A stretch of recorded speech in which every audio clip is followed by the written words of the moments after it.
हम बीजेपी की ओर से सोनिया गांधी और राहुल गांधी और कांग्रेस पार्टी से सवाल पूछना चाहते हैं, क्या कानून को अपना काम नहीं करना चाहिए?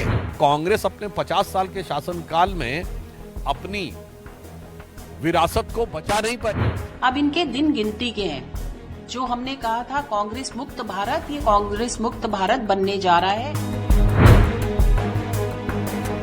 नरेंद्र मोदी जी डरते हैं, वो हमारे नेता से डरते हैं, वो उन मुद्दों से डरते हैं जो हम उठाते हैं, और वो कांग्रेस का जो संगठनात्मक ढांचा तैयार हो रहा है उससे भयभीत है, घबराए हुए हैं। इधर गुजरात में अधिवेशन होता है, राहुल गांधी जी मोडासा पहुंचते हैं और इधर चार्जशीट दाखिल कर दी जाती है। ये जो लड़ाई चल रही है ये राजनीतिक लड़ाई तो है, मगर ये विचारधारा की लड़ाई भी है। ये जो ईडी का कानून ये कांग्रेस ने ही बनाया था, और आप में से बहुत सारे लोग जानते होंगे कि ऐसा कानून ला रहे हो कि अंतोगत्वा हो सकता है आपको भी परेशानी हो।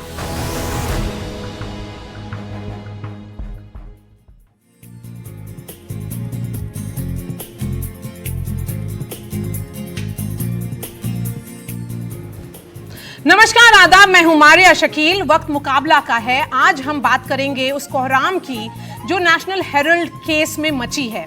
इन्फोर्समेंट डायरेक्टरेट ने केस में जो चार्जशीट पेश किया है उसमें राहुल और सोनिया गांधी को आरोपी बनाया गया है। उस चार्जशीट को कांग्रेस सियासी साजिश बता रही है और उसके खिलाफ कांग्रेस ने आज देश भर में इन्फोर्समेंट डायरेक्टरेट ऑफिस के बाहर प्रदर्शन भी किया। दूसरी ओर भाजपा कांग्रेस की नीयत पर सवाल उठा रही है और कह रही है कि जांच एजेंसियां अपना काम कर रही हैं। इस बीच अखिलेश यादव ने भी इन्फोर्समेंट डायरेक्टरेट को लेकर कांग्रेस पर ही सवाल खड़े कर दिए हैं। आज हम इस पूरे मसले पर चर्चा करेंगे। हमारे साथ मेहमानों का लंबा पैनल है, लेकिन सबसे पहले ये रिपोर्ट देखिए।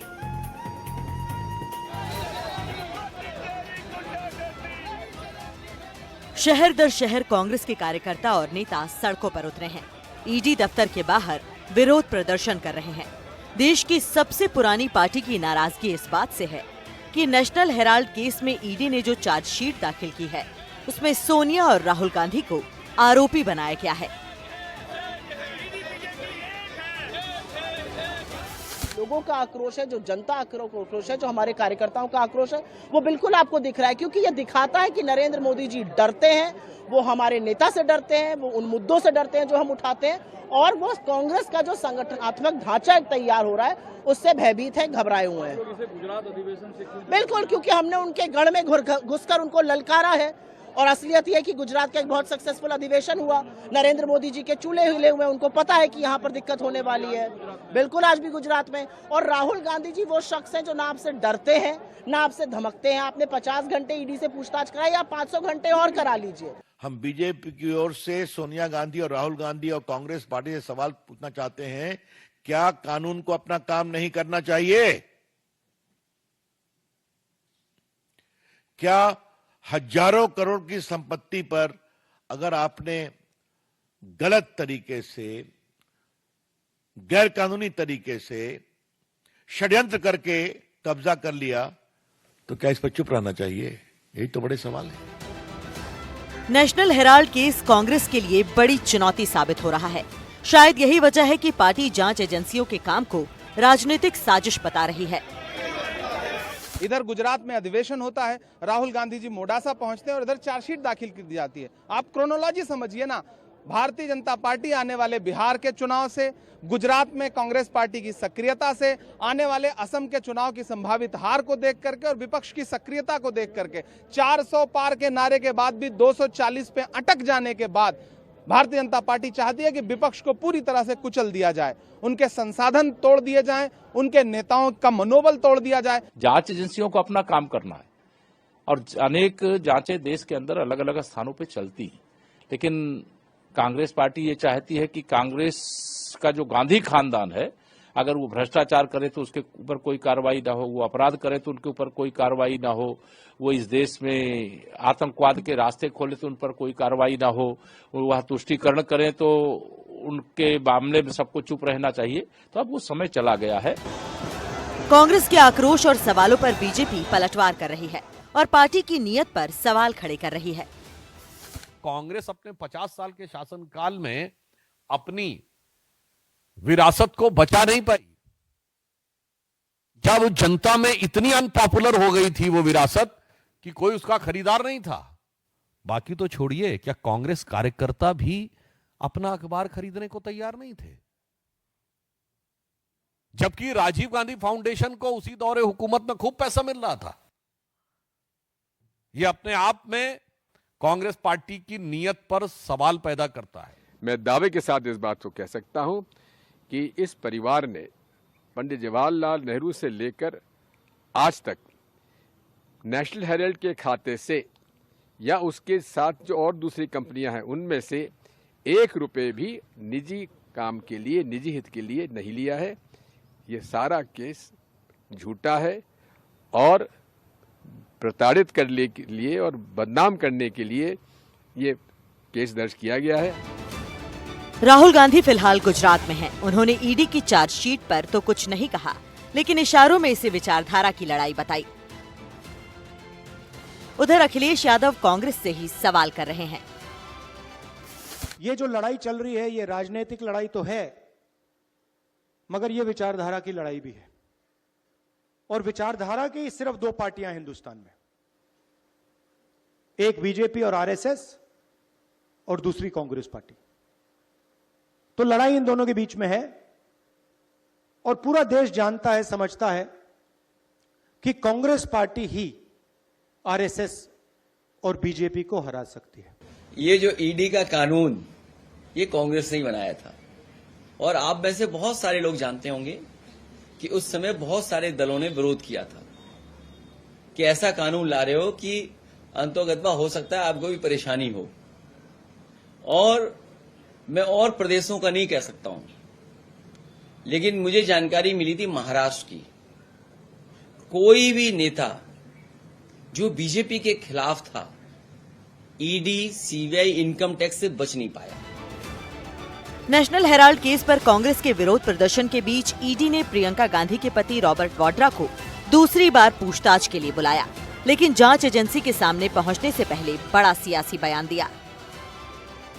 समय बदलता रहता है, हमेशा समय बदलता रहता है। क्यों जो हमारे ऊपर बीत रही है या मतलब कि अगर हम जो झेल रहे हैं ये समय भी बदलेगा तो हो सकता है उन लोगों को भी झेलना पड़े, तो समय समय की बात है। तो मेरा ये है कि मैं जरूर जाऊंगा, अभी भी मैं एजेंसियों के पास जाऊंगा, जो भी सवाल है पूरे जवाब दूंगा, मेरे को किसी चीज की डर नहीं है। अब इनके दिन गिनती के हैं। जो हमने कहा था कांग्रेस मुक्त भारत, ये कांग्रेस मुक्त भारत बनने जा रहा है और इनको तकलीफ है। दीज आर द लास्ट सांसों में ज्यादा तड़पन होती है, वही है ये कांग्रेस की तड़पन। अब मुझे लगता है ये खत्म है, सफा है। आपने जितनी करप्शन करी थी आपको गिन गिन के जवाब देने पड़ेंगे। ईडी और सीबीआई जैसी जांच एजेंसियां अपना काम करती हैं, लेकिन इतिहास गवाह है कि इन एजेंसियों को सियासी हथियार बताया जाता है। तो क्या वाकई इनका सियासी इस्तेमाल होता है? एनडीटीवी इंडिया की रिपोर्ट। मुकाबला में आज का सवाल है, क्या इन्फोर्समेंट डायरेक्टरेट की चार्जशीट गांधी परिवार के खिलाफ सियासी साजिश है? जांच एजेंसियों के काम पर देश भर में विरोध प्रदर्शन का क्या मतलब है? भ्रष्टाचार के खिलाफ लड़ाई को अक्सर सियासत से क्यों जोड़ा जाता है? मामला कोर्ट में है तो क्या इसे सियासी साजिश बताना ठीक है? हमारे साथ बिलाल खान राजनीतिक विश्लेषज्ञ हैं, यहाँ पर मौजूद हैं। कात्यायनी चतुर्वेदी पॉलिटिकल एनालिस्ट यहाँ पर हैं। सिद्धार्थ यादव प्रवक्ता हैं भाजपा के। अखिलेश प्रताप सिंह प्रवक्ता कांग्रेस के। आशुतोष वर्मा प्रवक्ता समाजवादी पार्टी के। आशीष चंद्र सिंह पूर्व डेप्यूटी लीगल एडवाइजर हैं और डॉक्टर आदेश अग्रवाल वकील हैं सुप्रीम कोर्ट के। मैं सबसे पहले अखिलेश जी आपके पास आऊंगी। भ्रष्टाचार के खिलाफ जो अगर लड़ाई चल रही है, या फिर अगर क्रोनोलॉजी देखिए, इन्फोर्समेंट डायरेक्टरेट इन्वेस्टिगेट कर रही है ये केस, तो जाहिर सी बात है चार्जशीट फाइल करेगी। अगर चार्जशीट फाइल होती है तो इसमें सियासत क्या है? देखिए, सबसे पहले आपके मैं भ्रष्टाचार के खिलाफ लड़ाई शब्द का जो आपने प्रयोग किया, हम वहीं से शुरुआत करते हैं।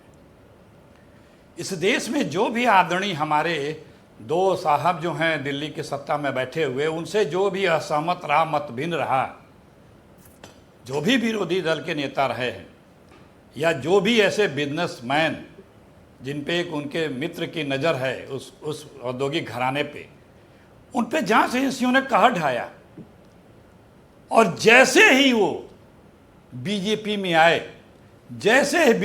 आए वो जांच एजेंसियों ने अपना काम बंद कर दिया। ये रिपोर्ट है, नाम सुना सकता हूं। आपने भ्रष्टाचार पे प्रहार की बात की, हेमंत बिश्व शर्मा, सुधेंद्र अधिकारी, जितेंद्र तेवतिया, नारायण राणे, BS येदुरप्पा, प्रवीण डारेकर, सोवन चटर्जी, यामिनी यादव, जसवंत यादव, भावना गवली, प्रताप राणा, हार्दिक पटेल, रेवल रेड्डी, ज्योतिरादित्य सिंधिया, इरफान मुर्शीद, अजीत पवार, छगन भुजबल, प्रणव राव, रंगनाथ मिश्रा। आपने ज्योतिरादित्य सिंधिया के बारे में जरा बताइए कि वो उनके खिलाफ कौन से केस था, कौन सा केस था अखिलेश जी सिंधिया जी के खिलाफ? अब मीडिया रिपोर्टिंग है। अच्छा। मीडिया रिपोर्टिंग है। अच्छा, मीडिया रिपोर्टिंग आप ही लोग बताते थे जी, आपके चैनल के ऊपर भी था, कहना नहीं चाहिए मुझे, लेकिन जब आप भ्रष्टाचार की बात करती हैं तो भ्रष्टाचार पिक एंड चूज से नहीं होता है। इस मामले में सबको पता है, कई बार जांच एजेंसियों ने क्लीन चिट दिया है। किसको दिया? और आप उस परिवार पे आरोप लगा रहे हैं जिसने अपना क्लीन चिट दिया है इसी सारे केस को। अच्छा। और इस परिवार ने अपना सब कुछ फ्रीडम स्ट्रगल में लगाया। बीच में कौन बोल रहा है? वो आदेश अग्रवाल जी का ऑडियो ठीक हो रहा है, वो हो जाएगा। आप बताइए, आप बात करिए। हाँ, अच्छा जी सुनिए, तो ये वो परिवार है जिसने अपना सब कुछ न्यौछावर कर दिया देश के लिए, अपनी सारी संपत्ति देश को दे दी। आज उसकी लागत लोग 8,000 करोड़ रुपए बताते हैं। एक भी व्यक्ति जो 10 साल से ऊपर था इस परिवार का सदस्य, वो जेल गया है। परिवार का हर सदस्य जेल गया है। 1 रुपए इससे किसी ने लिया नहीं है। धारा 25 की कंपनी है, ये भी सब बताने की आवश्यकता नहीं है।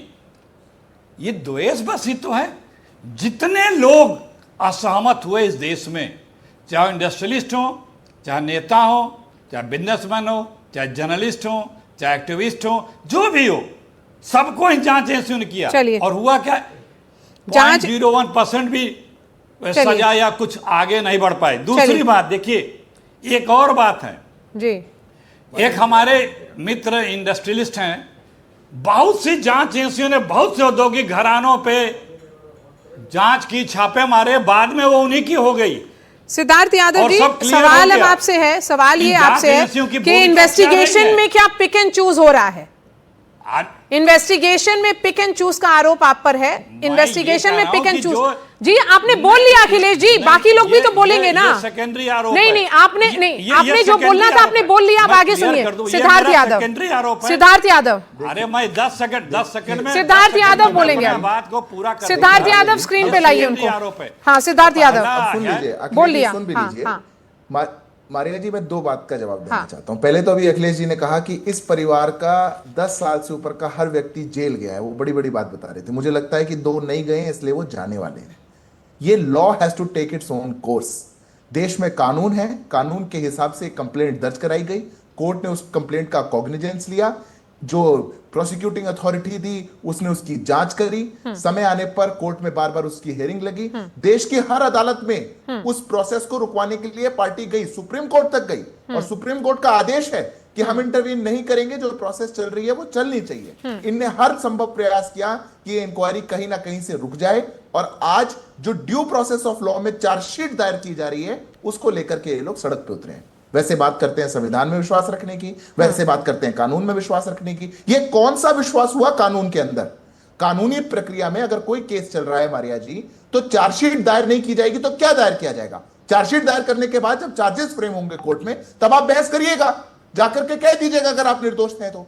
पर आपने चूंकि इतना बड़ा प्रपंच रटा, और आप जानते थे कि हम उस भ्रष्टाचार के सगना हैं, बेल पर आप मां और बेटे बाहर हैं, आप बेल लेकर के दुनिया में दिखाना चाहते हैं कि आपकी बड़ी साफ छवि है, पर वास्तव के अंदर देश की हजारों करोड़ों की प्रॉपर्टीज का मिस अप्रोप्रिएशन करने वाले कांग्रेस पार्टी का यह प्रथम परिवार जो कहीं ना कहीं अपने भ्रष्टाचार में लिप्त होने के सबूतों को छुपाना चाहता है, इसलिए सड़कों पे उतर करके ये ड्रामा करने का काम कर रहा है। इसको ड्रामा नहीं कहा जाएगा तो और क्या कहा जाएगा? क्योंकि किसी को भी अधिकार नहीं है, मैं बस 10 सेकंड में लूंगा, किसी को भी अधिकार नहीं है मारिया जी, अगर कोई एजेंसी और कोई कोर्ट किसी लॉ को फॉलो कर रहे हो तो आप जाकर के देश के अंदर उन एजेंसी के खिलाफ, उस दफ्तरों के बाद उन सरकारी अफसरों के खिलाफ जाकर के धरना प्रदर्शन करें और वहां पर दबाव बना करके अपने नेताओं को बचाने का प्रयास करें। ये देश दबाव से नहीं, ये कानून से चलेगा, संविधान से चलेगा। ये बात जितनी जल्दी राहुल गांधी और सोनिया गांधी समझ जाए उतना बेहतर है। चलिए अब समझने की कोशिश करते हैं अखिलेश यादव ने जो कहा वो क्यों कहा। आशुतोष वर्मा,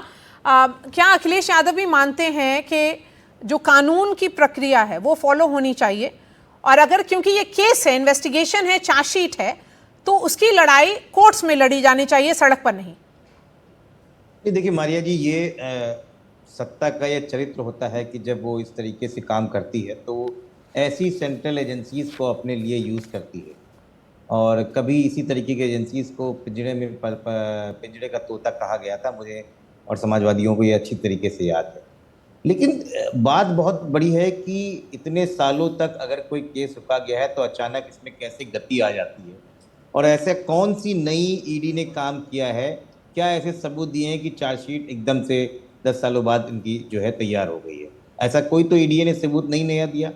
लेकिन खैर, क्योंकि सरकारें हैं तो अब नारायण राणे जो 300 करोड़ के मनी लॉन्ड्रिंग में थे, उनका केस तो खुल ही नहीं पाया, और शारदा चिटफंड में हेमंत बिश्व शर्मा से निकल के अब मुख्यमंत्री बन गए हैं, और शुभेंदु अधिकारी जो है वो नर्मदा हेस्टिंग केस से अब बरी है। वहां अब जो है सीबीआई और ईडी काम नहीं कर पा रही। लेकिन विपक्ष की आवाज को कैसे दबाया जाए, ये भारतीय जनता पार्टी ने 2014 के बाद से इस देश को सिखाया है, और ऐसे तमाम ऐसे मामले हैं जिसमें भारतीय जनता पार्टी ने इनको इस तरीके से इस्तेमाल किया है। क्योंकि याद है, आप कीजिए किस प्रकार से इस देश में एक 2G स्कैम का घोटाला बताया गया, 1,76,000 करोड़ का घोटाला बताया गया, मीडिया में ट्रायल हुआ, इमेज खराब की गई, लोगों को क्या क्या शब्द नहीं यूज किए गए, लेकिन अंततः कोर्ट ने बाइज्जत बरी किया। तो मुझे लगता है कि इन सब चीजों पर अगर मीडिया ट्रायल होती है तो उससे नुकसान सबसे ज्यादा पॉलिटिशियंस की इमेज को बर्बाद करने के लिए होता है। नहीं, लेकिन क्योंकि 2014 के बाद नहीं, यहाँ पर मीडिया ट्रायल की कहाँ से बात आ गई? आप लोग जो लड़ाई लड़ रहे हैं कोर्ट्स में लड़िए ना, इसमें मीडिया का क्या रोल है? हर चीज में नहीं, यहाँ पे मीडिया ट्रायल की जरूरत नहीं है आशुतोष जी। देखिए, हम लोग जो सवाल पूछ रहे हैं वो हमने सिद्धार्थ यादव से भी पूछा है कि जो नारायण राणे का केस हो सिद्धार्थ, या फिर हिमंता बिस्वा शर्मा के अगेंस्ट में केस हो, जो बार बार कांग्रेस और समाजवादी पार्टी और बाकी इंडिया ब्लॉक के लोग उठा रहे हैं कि जो वॉशिंग मशीन का जो आरोप लगता रहा है आप पर, वो तो सही अब दिख रहा है ना, कि जो भी आपके साथ बैठ गया वो तो वॉशिंग मशीन में साफ हो गया। मारिया जी, उन सवालों के जवाब भारतीय जनता पार्टी की प्रवक्ता बहुत साफ गोई से निकल जाते हैं। मुझे नहीं तो सवाल का जवाब देने दीजिए उनको। उसका जवाब उनके पास यही होता है कि वो अपने टाइम से करेगी। अरे मेरे को देने दीजिए ना अखिलेश जी, आप मुझे जवाब थोड़ी देंगे, मैं जवाब दे रहा हूँ आपको। आपने मेरे से बिल्कुल सीधे प्रश्न से पूछा कि हम तो आरोप लग गया है कि वॉशिंग मशीन है। मुझे पहली बात तो ये समझ नहीं आती विपक्ष के पास कौन सी साबुन की बट्टी है कि जब तक नेता उनके पास होता है वो बहुत अच्छा होता है, जैसे हमारे पास आ जाता है वो भ्रष्टाचारी हो जाता है। जब उनके आते अजीत पवार तो सब कह रहे थे अरे इससे ईमानदार तो कोई है ही नहीं, इनको तो ये सरकार साजिश में फंसा रही है, ये सरकार झूठा मुकदमा दर्ज करवा रही है। जैसे ही हमारे पास आए उनने कहा देखो इनने तो करा था घोटाला। मैं तो आपको मारिया जी, आपके शो पर आप मुझे 5 मिनट का समय दीजिए, मेरे पास एक एक केस की डिटेल है, मैं आपको एक एक केस की डिटेल बता सकता हूं। आपने नाम लिया हिमंता बिस्वा शर्मा, मैं चैलेंज के साथ कहता हूं Himanta Biswa Sharma was never mentioned in the FIR, was never mentioned in the FIR. उनको विटनेस के तौर पर बुलाया गया था उस केस के अंदर। आपने नाम लिया अजीत पवार का, कौन से कोर्ट ने देश के अंदर कौन सी इंक्वायरी को रोका गया? अधिकतम केसेस में चार्जशीट पेश हो चुकी है। अगर चार्जशीट पेश हो जाएगी तो कोर्ट को काम करना है, इन्वेस्टिगेटिंग अथॉरिटी को काम नहीं करना। अगर ईडी इन सब लोगों के ऊपर, जिनका भी आप नाम लेकर के या विपक्ष नाम लेकर के एक पॉलिटिकल प्रपंच रचने की कोशिश करता है, अधिकतम केसेस में अपनी चार्जशीट पेश कर चुकी है, तो सरकार क्या करेगी? चार्जशीट थोड़ी बदल देगी कोर्ट में जाकर के। अब कोर्ट को उन चार्जेस पर उस व्यक्ति का अधिकार है कि वो जाकर के बहस करे। नहीं, लेकिन सिद्धार्थ, चार्जशीट कैसे फाइल होती है और जो इन्वेस्टिगेशन का जो दायरा है वो कैसे बदलता है? जब आप विपक्ष में थे आपने उस वक्त भी सवाल उठाया, अब आप सत्ता पक्ष में है तो विपक्ष का काम ही है सवाल उठाना, तो वो उठाएंगे ही कि अगर सीबीआई इन्वेस्टिगेशन और वो सब किस तरह से रुकता है वो उनका काम है उठाना, वो उठा रहे हैं। लेकिन मुझे अब मारिया जी एक फर्क बता देता हूं, मैं एक छोटा सा फर्क बता देता हूं। बताइए। सवाल तो उठाइए, पर सीबीआई की इंक्वायरी ऐसी हो कि आप एक प्रदेश के मुख्यमंत्री को 12-12 घंटे तक इंक्वायरी के लिए बैठाए रखें और कभी चार्जशीट पेश ना करें।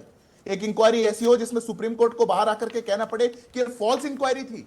आप किसी प्रदेश के मंत्रियों को बुला करके हैरेस करने के लिए इंक्वायरी करें, जहां आपके अफसर आकर के कहें कि केवल ये बयान दे दो, नहीं तो हम रोज हैरेस करते रहेंगे। ये नहीं हो रहा है देश के अंदर।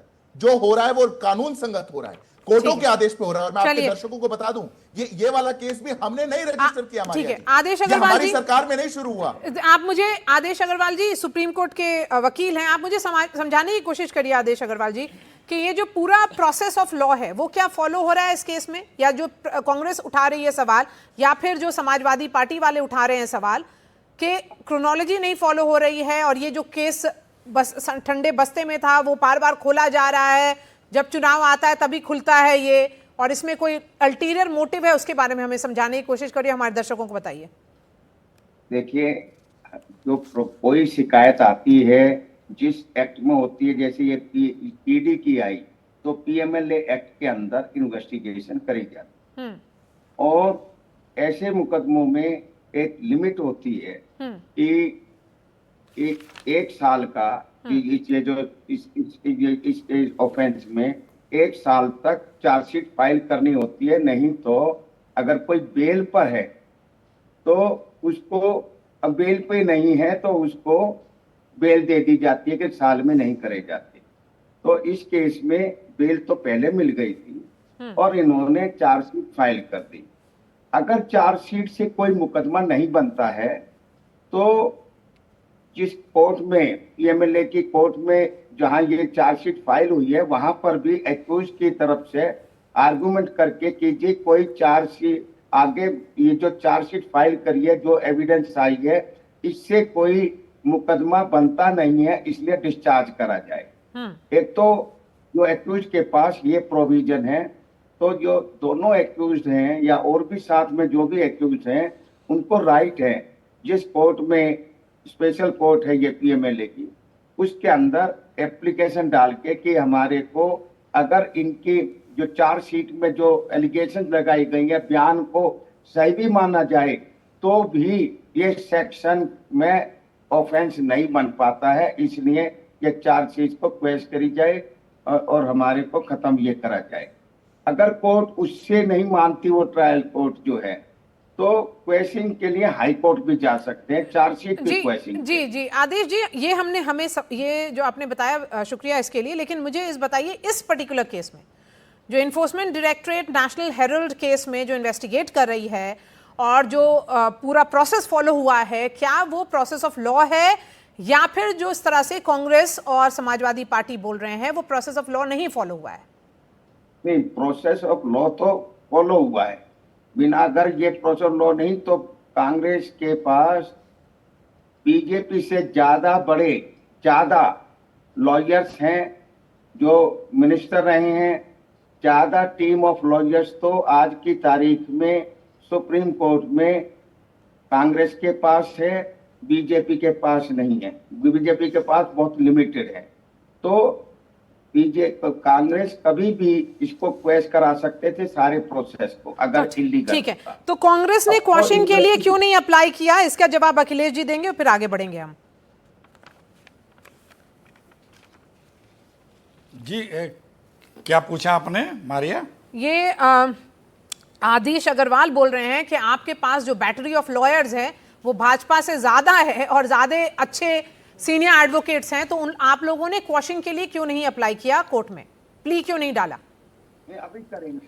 देखिए, हमारे पास न्याय की ताकत है और सबको ये बात पता भी है, जिन लोगों ने मुकदमे कर रखे उन्हें भी पता है, और बेदाग बरी भी होंगे, ऐसा नहीं है। इसी ईडी ने 2016 में क्लीन चिट दी थी इस मामले पे, इसी ईडी ने क्लीन चिट दी थी। चिदम्बरम साहब ने कुछ सवाल किए थे जब एफआईआर दर्ज हुआ था, जब ये जांच शुरू की गई थी, एफआईआर ने जब जांच शुरू हुई थी कि एफआईआर की क्या कोई हुआ है, बताया कोई। 4-5 सवाल उन्होंने किए थे। पीएमएलए के तहत कौन से अनुसूची का अपराध है। देखिए, लीगल बैटल जो है वो हम लड़ेंगे, जीत लेंगे, लेकिन ये लीगल मामला ही नहीं है, ये प्रताड़ित करने का मामला है, ये इमेज को टार्निश करने का मामला है। जो भी असहमत है उससे अपना स्कोर सेटल करने का जांच एजेंसी के थ्रू मामला है। चुनाव में हमारे पार्टी का हर अकाउंट सीज कर दिया गया था, आपको जानकारी होगी। तो जो बैर करके राजनीति चल रही है, बैर भाव की राजनीति, कि जो हमसे असहमत है, मैंने आपको गिनाया कि जितने लोग भी इस सरकार से किसी भी प्रकार से मतभेद असहमत थे, उन पे जांच एजेंसियों ने अपना शिकंजा लगाया। यही कारण है कि 1% से कम लोगों की, सारी एजेंसियों को मिला लीजिए, कन्विक्शन हो रहा है। सब लोग रोजाना कोर्ट इन जांच एजेंसियों पे सख्त प्रतिक्रियाएं भी दे रहा है, क्योंकि बिना आधार के आप इस तरह के सिर्फ प्रताड़ना के लिए कर दे रहे हैं। और इधर भी कई चीजें और होती जा रही है, जो आपने बुलडोजर से तमाम। तो मेरा कहने का तात्पर्य सिर्फ ये है कि ये सरकार जो बैर की राजनीति से एक परिवार को शुरू से बैर की राजनीति कर रही है। चलिए, ये नेशनल हेराल्ड सिद्धार्थ यादव जी, एक सेकंड और, ये नेशनल हेराल्ड जो है, कांग्रेस का कहना है कि लीगली जब वो तो जीत जाएंगे, लेकिन यहाँ पर तो लीगल बैटल ही नहीं चल रहा है, यहाँ पर तो बैर की राजनीति हो रही है। ये फेक केस है, ये केस ही फेक केस है। फेक केस क्यों किया आप लोगों ने, सिद्धार्थ यादव? और 2000 नहीं, एक जो पॉइंट बोला उन्होंने, उसका भी जवाब हम जानने की कोशिश करेंगे। 2016 में ईडी क्लीन चिट देती है और उसका फिर से चार्जशीट फाइल करती है। देखिए मारिया जी, मैं पहले तो आपके दर्शकों को बता दूं कि 2015 के अंदर सोनिया गांधी, राहुल गांधी, सैम पित्रोदा और सभी जो अभियुक्त इस केस के अंदर हैं, वो दिल्ली हाईकोर्ट गए थे क्वॉशिंग के लिए। दिल्ली हाईकोर्ट ने क्वॉश नहीं किया। उसके खिलाफ वो 2016 के फरवरी में सुप्रीम कोर्ट गए। उनने सुप्रीम कोर्ट से आग्रह किया ये केस क्वॉश कर दिया जाए। सुप्रीम कोर्ट ने क्वॉश नहीं किया, सख्त टिप्पणियां दी। उनने कहा केस बिल्कुल चलना चाहिए, केस में बिल्कुल दम है। ईडी अपनी इन्वेस्टिगेशन कर रही है। ईडी ने ड्यू प्रोसेस ऑफ लॉ में जब देश की हर कोर्ट में जाके बार बार आप कह रहे हैं कि नहीं प्रोसीडिंग रोक दी जाए, प्रोसीडिंग रोक दी जाए, अभी नीचे स्टे ले दिया जाए, अभी मैटर सुप्रीम कोर्ट में पेंडिंग है, अभी पीएमएलए कोर्ट इसको ना सुने, ईडी कोई भी दस्तावेज पेश ना करे, ये करते हुए आपने साल तो कई निकाल दिए। आज जब वो साल आपके सारे लीगल जो आपके पास हथियार थे वो एग्जॉस्ट हो गए और ईडी ने अपनी चार्जशीट दे दी, तब ज्यादा दर्द हो गया। आज ये केस फेक हो गया। सुप्रीम कोर्ट को नहीं पता पर अखिलेश जी को पता है, हाई कोर्ट को नहीं पता पर अखिलेश जी को पता है। ये कहकर के सुप्रीम कोर्ट गए थे आप कि यह फर्जी केस है। सुप्रीम कोर्ट ने कहा कि नहीं है फर्जी, फरवरी 2016। और आपके 5 अभियुक्त गए थे, सोनिया गांधी, राहुल गांधी ने खुद प्ली करी थी। जब देश के अंदर इतनी चीजें हो चुकी हों और लीगल रिकोर्स इतना आप ले चुके हो, मुझे लगता है कि मारिया जी अपने राजनीतिक हितों को साधने के लिए ये कंफ्यूज कर दो, गोल घुमा दो वाली कहानी नहीं होनी चाहिए। और इसीलिए, और मैं एक बात मैं कहना चाहता हूं, इसीलिए आज जो राहुल गांधी, सोनिया गांधी, इनकी पूरी पॉलिटिकल पार्टी है जो प्रपंच कर रही है, मेरे को सिर्फ 2 लाइन मन में ध्यान आ रही है कि नेहरू की कलम से निकला था अखबार, आज उसी से बना है भ्रष्टाचार का व्यापार। चलिए, ये भ्रष्टाचार का व्यापार आपने बनाया और हजारों करोड़ों की प्रॉपर्टी को लूट खसोट करने दिया। अब कानून तो अपना काम करेगा। चलिए, देखिए मैं इसमें ये कहना चाहूंगा, जिस तरीके से ये दुरुपयोग, मारिया जी मैं जवाब दे रहा हूँ।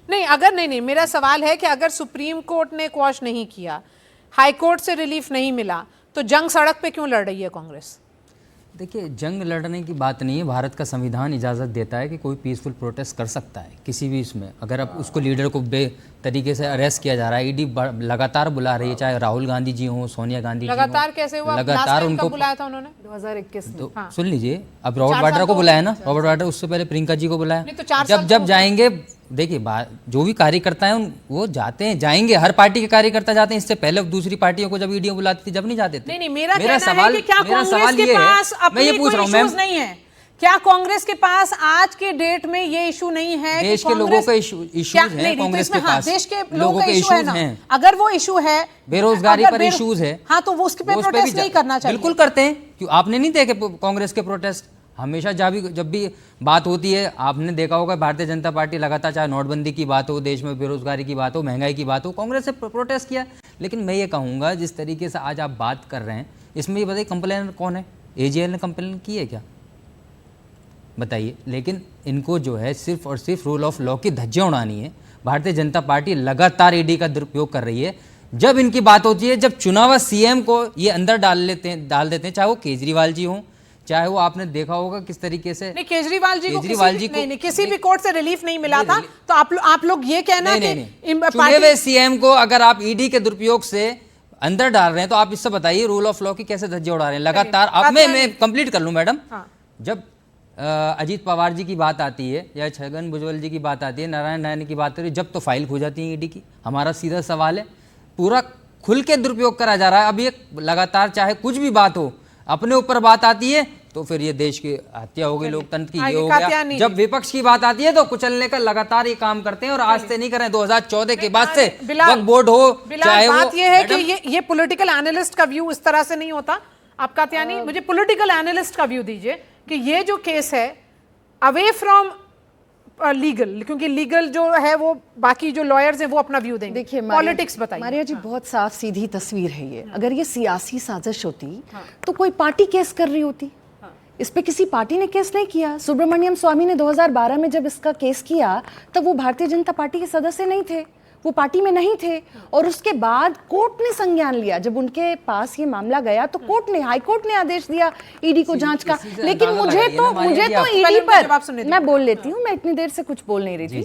मुझे तो ईडी पर 2 लाइनें याद आती हैं कि इसका रोना नहीं कि तुमने दिल बर्बाद किया, इसका गम है कि बड़ी देर में बर्बाद किया। सवाल ये उठता है कि मुझे 2021 में जब इस पर पूछताछ हुई तो इतने साल, इतना वक्त लग गया। क्या ईडी भी कांग्रेस पार्टी से डरती है? ईडी को तो अभी तक कुछ भी नहीं हुआ इस मामले में, इस पूरे मामले में।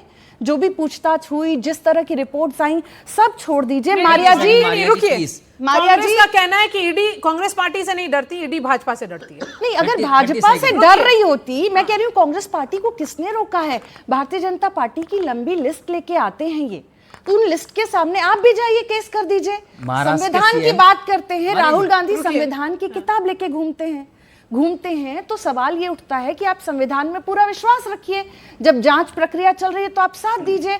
तो फिर ये ब्लैकमेलिंग का खेल क्यों करना? और भारतीय जनता मैं ब्लैकमेलिंग बताता हूं आपको। 30 सेकंड मारिया जी, 2 दिन पहले चक्की होता है, उसके बाद जो है उनको पार्टी में लेने के बाद ईडी से कैमरा आपका उधर है। मारिया जी, अगर मैं कहती हूँ कि 2 दिन पहले महाराष्ट्र के सीएम जो आप मेरी बात सुनिए, अगर भारतीय जनता पार्टी वाकई इसमें उन्होंने क्या काम किया, उन्हीं को अपनी पार्टी में बुलाया। देखिए ये कहना बहुत, ये सब पुरानी बात हो गई है। जब तो कोई सवाल नहीं होगा, ये रोना बंद करिए, ये रोना बंद करिए। अभी बात यहाँ पर कोर्ट की चल रही है, ईडी की बात चल रही है और ईडी पर सवाल उठता है। महिला सुरक्षा की बिलाल भाई, आपकी बात मैं बहुत तसल्ली से सुन रही थी, पहले पूरी बात और विपक्ष के नेताओं को अरेस्ट कराएंगे। अब आप सुनिए बात।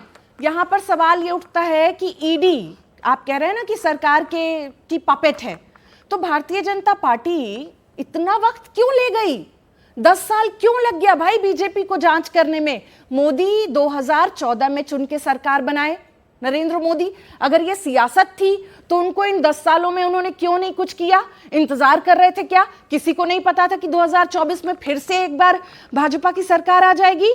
तो मोदी को तो इन्हीं 10 सालों में हिसाब कर लेना। आपने बोल लिया बिलाल, आगे बढ़ेंगे और सब छोड़ दीजिए, आगे बढ़ेंगे। आप लोग आगे बढ़ेंगे, आगे बढ़ेंगे। नहीं, आप लोग दोनों ने बोल लिया, आप आगे बढ़ेंगे। बहुत छोटी सी, लोग शांत हो जाइए। हिमाचल के सरकार की बात बता रही हूँ। आशीष चंद्र सिंह खबर है, आशीष नहीं, आप रुकिए, अब आप रुक गए। नहीं, आपने बोल लिया, जरूरी है आपने बोल लिया। कांग्रेस सरकार बनती है और 2,34,60,000 रुपए इन 2.5 सालों में आ जाते हैं नेशनल हेराल्ड के नाम पे। आशीष, इतना बड़ा घोटाला इस देश में लगातार चल रहा है। जी रुक जाइए।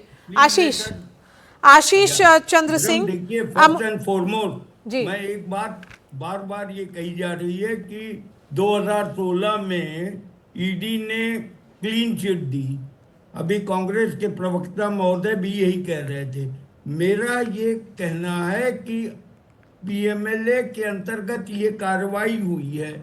जांच में अगर ईडी को ये लगता है कि कोई अपराध नहीं बनता है तो उसको क्लोजर रिपोर्ट स्पेशल कोर्ट के समक्ष प्रस्तुत करनी पड़ेगी और जब स्पेशल कोर्ट उस रिपोर्ट को मान लेगा तभी क्लोजर माना जाएगा।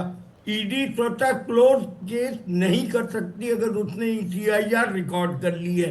नंबर 2 कि किसी भी क्रिमिनल केस की 2 स्टेजेस हैं। पहली स्टेज है इन्वेस्टिगेशन की। स्टेट में इन्वेस्टिगेशन लगातार, जैसा लोग बताते हैं, चलती रही।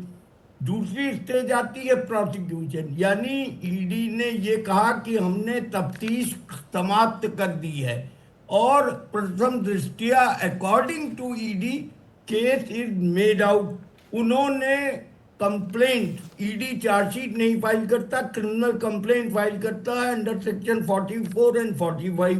उन्होंने स्पेशल कोर्ट के सामने कंप्लेंट फाइल कर दी।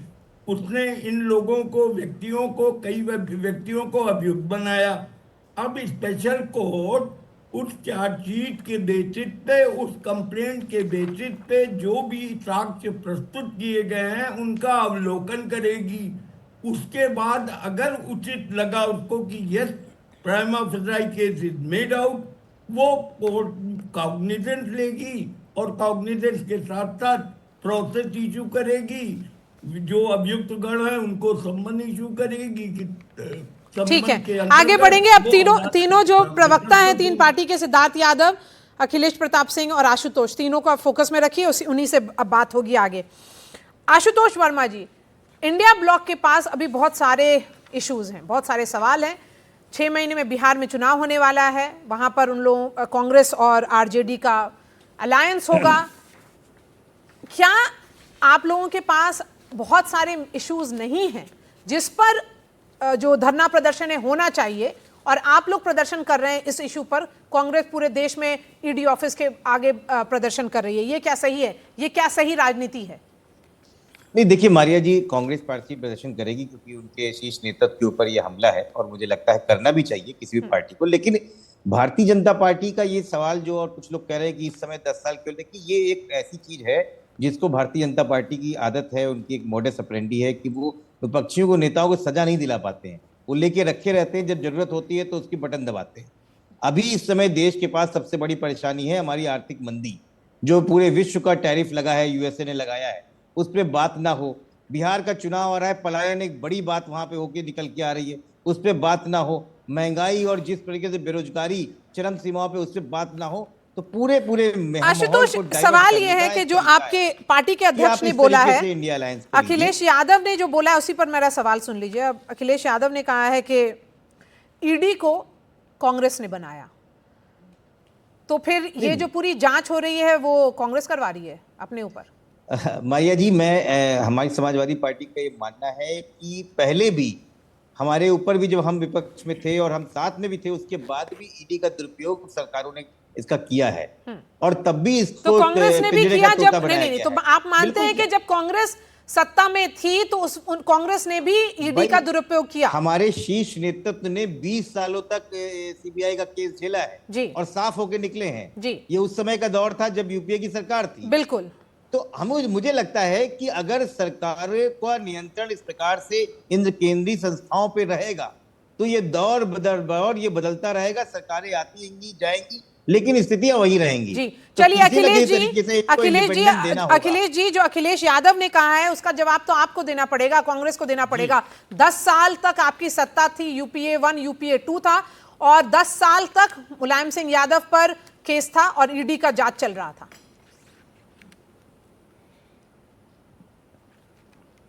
देखिए मारिया जी, जो जिसका आप नाम ले रही हैं, इन लोगों पे अदालतों ने जांच के आदेश दिए थे, सरकार ने नहीं दिए थे।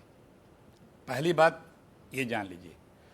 दूसरी बात, कांग्रेस के समय मेरे पास आंकड़े हैं जो पार्लियामेंट में दिए हुए हैं और मैगजीनों में छपे थे, सिर्फ 2% पॉलिटिकल लोगों पे, हमारे कार्यकाल 10 साल में 5,906 शिकायतें ईडी को मिली थी, जिसमें मात्र 170-75 लोगों को, जिसमें पॉलिटिकल लोग थे, और 25 लोगों पर चार्जशीट फाइल हुई थी, 24 लोगों को सजा हुई थी, और किसी को भी द्वेषवश नहीं किसी के ऊपर कार्रवाई हुई थी, बाकायदा फेयर ट्रायल दिया गया था। आज बात जो करते हैं, एक मैगजीन ने एक रिपोर्ट छापी थी, हमारे बीजेपी के आज 635 जिलों में 887 कार्यालय 2023 तक बनाने का टारगेट है, बन रहा है, बन भी गया है 400-500 से ऊपर। रिपोर्ट ये कहती है कि मात्र 8 वर्षों में 14-15 से लेकर 23 तक 74,000 से 1 लाख करोड़ रुपए पार्टी के चुनाव लड़ने या ऑफिस बनाने या जो भी खर्चे हैं, अनुमानित इतना का जो है व्यय हुआ है। वायर में स्टोरी छपी थी, एम राजशेखर की रिपोर्ट है।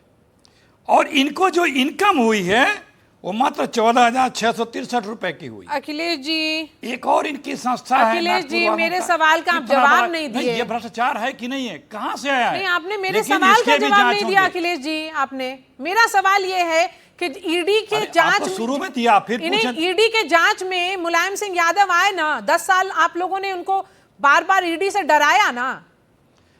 मैडम, कोई नहीं डराया। मैंने आपको बोला, उस बात को आप नहीं दोहरा रही हैं। क्या सरकार ने किया ईडी जांच के आदेश? कोई पीआईएल किया, उसमें जांच हुई। इसमें तो सरकार कर रही है। और एक चीज बार बार हर कोई छुपा रहा है। अभी एक लीगल एक्सपर्ट भी बात है, ये कंपनी क्या है? धारा 25 की कंपनी है। उसमें क्या हो सकता है? 1 रुपए भी आप यूज नहीं कर सकता, कोई भी किसी के लिए भी। संपत्तियों की सुरक्षित रहे इसलिए यह बनाया जाता है। कोई 1 पैसे का ट्रांजैक्शन हुआ हो, 1 पैसे कहीं किसी को कहीं गया हो, कोई बता दे, जांच एजेंसियां बता दे। कोई उपयोग किया हो इसका मेंबर ट्रस्टी या कोई भी, तो ये तो चीजों को सुरक्षित करने के लिए इस चीज में कन्वर्ट किया गया, इस बातों को छुपाया जाता है। चलिए, तो यहाँ पर भैया सिद्धार्थ यादव, यहाँ पे सब कुछ सिद्धार्थ यादव, कुर्बान बात करने ये वाले है- परिवार है ये। यहाँ पे सिद्धार्थ सब कुछ यादव, कुर्बान सिद्धार्थ करने यादव, वाला यहाँ पर परिवार बात है, 50 कांग्रेस ये लाख कह का रही है सूद पड़ने वाला परिवार जो नहीं यहाँ है पर ये। इन्वेस्टिगेशन हो रहा है वो पॉलिटिकल इन्वेस्टिगेशन है। वहां पर कोई पीआईएल जांच नहीं हुई थी, वहां पर पीआईएल जांच थी, ये बोलना चाह रहे हैं। मुलायम सिंह यादव पे अगर इन्वेस्टिगेशन हुआ, 10 साल वो पूरे ईडी के से परेशान हुए और उसके एवज में उन्होंने बार बार बिल्स पर सपोर्ट दिया यूपीए 1 और यूपीए 2 में, तो वो इसलिए था क्योंकि वो लीगल बैटल था। आप सियासी बैटल लड़ रहे हैं। अखिलेश जी का जवाब दीजिए। चलिए, दोनों को स्क्रीन पे लाइए आप। देखिए मारिया जी, अखिलेश जी हमारे वरिष्ठ साथी हैं, मैं उनकी थोड़ी जानकारी को दुरुस्त कर दूं। ये बहुत अच्छी बात है कहना कि जो जिनके नाम मारिया जी ले रही हैं, जिन पर यूपीए केस चलाया करती थी, वो तो कोर्टों ने चलाए थे, ये सरकार ने चलाया है। ये केस पटियाला हाउस कोर्ट के कॉग्निजेंस लेने के बाद शुरू हुआ है। भारतीय जनता पार्टी की सरकार बनने से पहले कॉग्निजेंस लिया जा चुका था। हम सरकार में थे नहीं जब केस शुरू हुआ, पर अखिलेश जी बैठ करके ना जाने क्या बात समझा रहे हैं। ये पहली बात। दूसरी बात, आदरणीय प्रधानमंत्री नरेंद्र मोदी जी पर कौन सी कोर्ट ने केस शुरू किया था? गृह मंत्री अमित शाह जी ने कौन सी कोर्ट ने केस चलाया था? आपने उनको सीबीआई की उस जांच में रखा जिसको सुप्रीम कोर्ट ने कहा कि टोटली फर्जी जांच फॉर हैरेसमेंट आपने उनके साथ करी, और सीबीआई के अधिकारियों को भेज भेज के चुने हुए मुख्यमंत्री को 12-12, 14-14 घंटे आप इंक्वायरी करते थे। कौन से कोर्ट का आदेश था? मारिया जी, बड़ी विनम्रता के साथ कहना चाहता हूं, देश के किसी भी सीबीआई दफ्तर पर भारतीय जनता पार्टी के लोगों ने उसके बावजूद प्रदर्शन नहीं किया।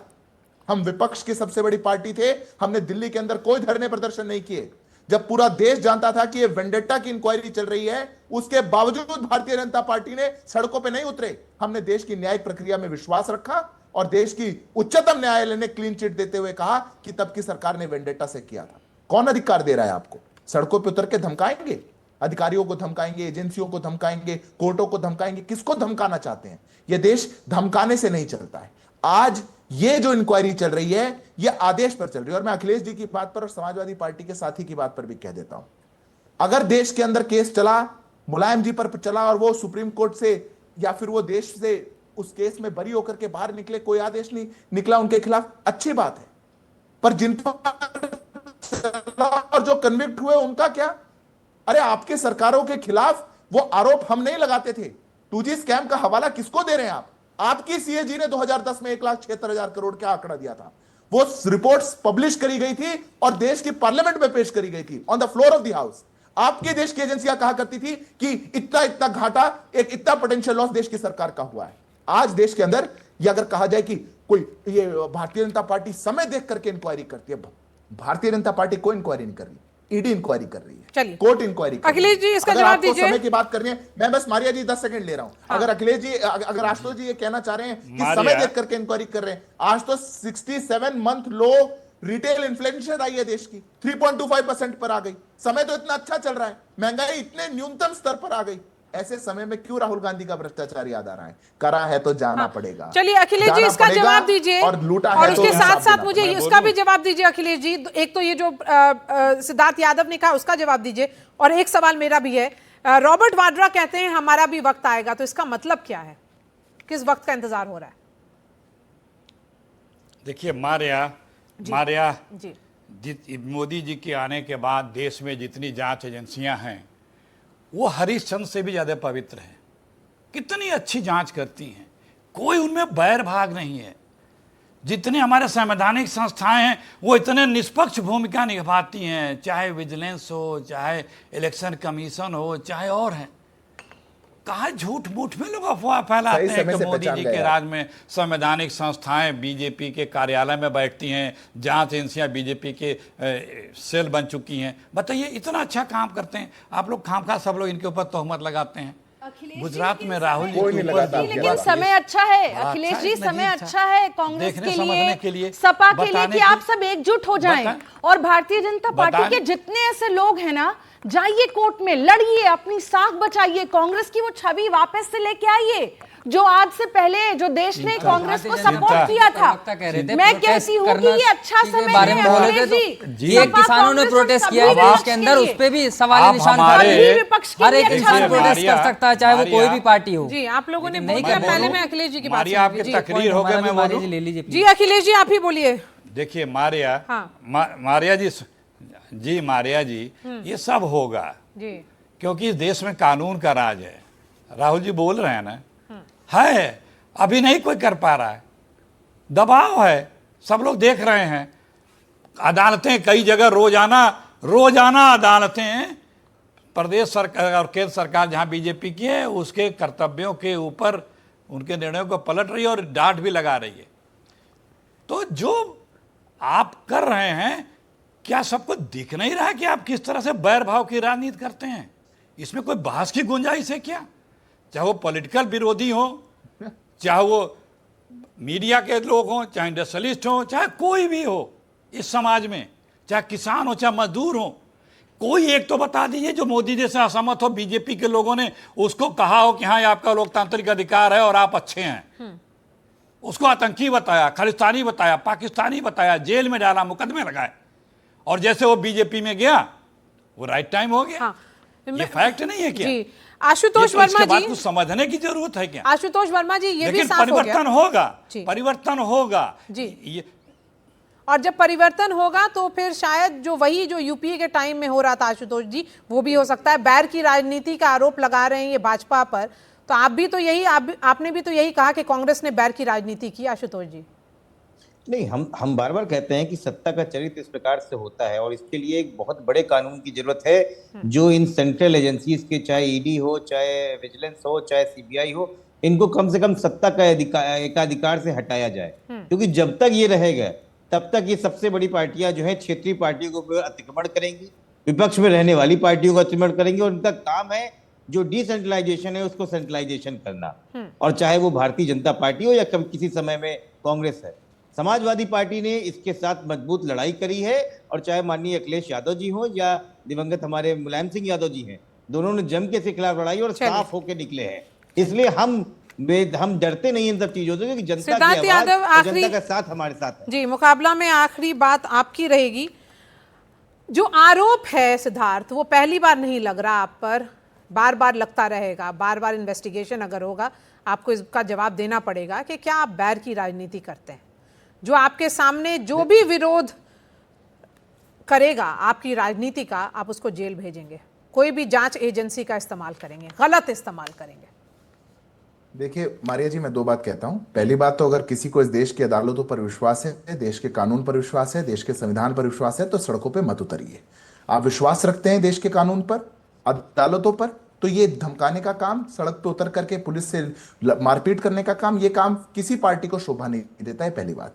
रही दूसरी बात, अगर इस देश में निष्पक्षता का पैमाना और मापदंड ये है कि हमको वो लिस्ट देनी पड़ जाए कि कितने नेताओं पर कार्रवाई नहीं करी गई, तो वो लिस्ट भी हम देश में दे देते हैं, पर जिनने भ्रष्टाचार किया है उन पर तो कार्रवाई होगी।